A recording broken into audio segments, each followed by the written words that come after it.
ولا تلمزوا أنفسكم ولا تنابزوا بالألقاب بئس الاسم الفسوق بعد الإيمان ومن لم يتب فأولئك هم الظالمون। স্বাধীনতা পেয়েছিলাম, জানি না ভৌগোলিক স্বাধীনতার কতটুকু সার্থকতা হাসিল হয়েছিল। আমাদের দেশে সীমান্তে যেভাবে আমাদের ভাইদেরকে বিএসএফের গুলিতে গুলিবিদ্ধ হয়ে মরতে হয়, পৃথিবীর ইতিহাসের সীমান্তে এরকম কোনো দৃষ্টান্ত নজির নাই। এটাই যদি ভৌগোলিক স্বাধীনতা হয়, তাহলে আমরা জানি না আমরা কি ব্যাখ্যা দেবেন। গণতন্ত্র বলে গণতন্ত্রের নাম নিশানাকে মুছে ফেলা হয়েছে, গণতন্ত্রের কবর রচনা করা হয়েছে।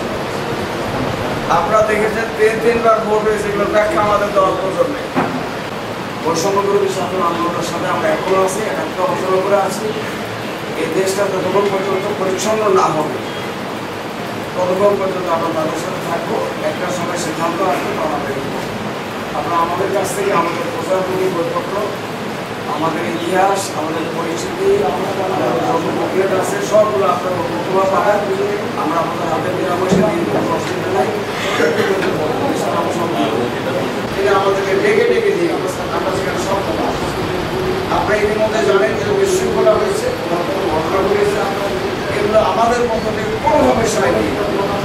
পরবর্তী সময় সিদ্ধান্ত নিয়ে আমরা বহু জায়গায় পাহারা দেখি, সেভ করে পাহারা দেখি, সকাল বিকাল রাত্রি পর্যন্ত মন্দিরের পাহাড়ি করেছে। আমরা রাজশাহীর সময় পাহাড়ে বসিয়ে দিয়েছি। যে সমস্ত মালামাল সন্তান লুটপাট হয়েছে এই পুলিশের হেডকোয়ার্টার থেকে, বিভিন্ন থানা থেকে এবং এই যে মেয়র সাহেবের নগরকর্ম থেকে আমাদের সেনারা বাড়িতে বাড়িতে যে সমস্ত সম্পদ আমাদের সেনা, আপনারা জানেন এই কাজটা আমরা দায়িত্ব পালন করছি। আজকে বলছি, যে কোনো বিশৃঙ্খলার জায়গায় আমরা আপনাদের সাথে আমাদের সহযোগিতা আছি। আমরা আমরা যারা ক্ষমতায় সরকারে যারা থাকেন, পুলিশ প্রশাসন, আমরা তাদের সহযোগিতা করি।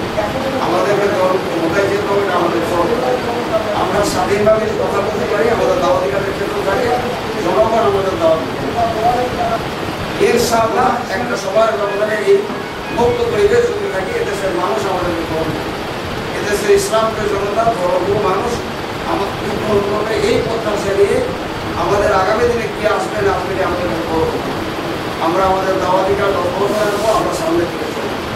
আমি আপনাদের কাছে এই কথাগুলো বলে আপনাদেরকে অসংখ্য ধন্যবাদ জানিয়ে আমার কথা শেষ করছি। আপনারা আজকে আমাদের সঙ্গে এসেছেন, আমরা আপনাদের স্বাগত জানাচ্ছি, আপনাদের কৃতজ্ঞতা প্রকাশ করছি, আপনাদের প্রতি আমাদের অবিলম্ব ধন্যবাদ জ্ঞাপন করছি। আপনারা আগামী দিনে আমাদের বক্তব্যগুলোকে নিয়ে আপনারা স্বাধীনভাবে যেন আপনাদের ভূমিকা পালন করতে পারেন, বস্তুনিষ্ঠ নিউজ পরিবেশন করতে পারেন এবং আপনারা প্রকৃত সাংবাদিকতার সম্মান রক্ষা করতে পারেন, এই আশাবাদ আমি ব্যক্ত করছি। আপনাদের প্রতি আহ্বান জানাচ্ছি। আল্লাহ হাফেজ।